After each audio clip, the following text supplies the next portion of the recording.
halka baaq inaan uga diro in dadka Soomaaliyeed nabad ku wada noolaadaan horumarka ka shaqeeyaan danahooda ay qabsadaan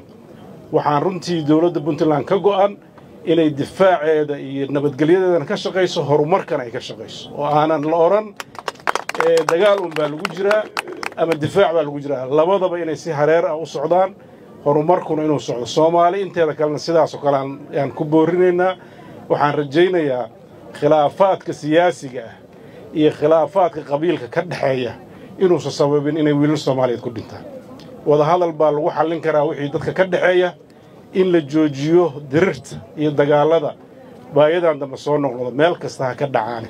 kuwa ka dhacaya kilka shanaad iyo kuwa ka dhacaya gobolada Hiiraan iyo Shabeellada Hirshabeelle kuwa ka dhacaya Mudug oo runtii nasiib darro ah oo horay aan uga gaarnay heshiis waxaan halka rabaa inaan baaq uga diro bulshada gobolka Mudug Galmudug iyo Puntland in ay fuliyaan heshiiskii la gaaray labada maamul iyo odayaasha u xirsaarnaa waxaan halka uga baaqayaa ciddii xadgudubka samaysay xabad joojinta in ganaaxi iyo tallaabadii loo baahnaa laga qaado labada maamul isku meel uga soo wada jeestaan dhinacay rabaan ha ka tirsanaadaan ciddii ku xadgudbaysa nabadda iyo xasiloonida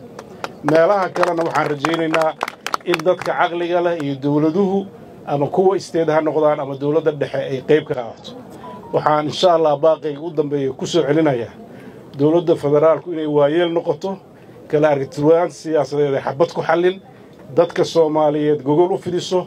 dib la isugu soo jiido ummadan horumarkeeda laga shaqeeyo deganaanshaheeda laga shaqeeyo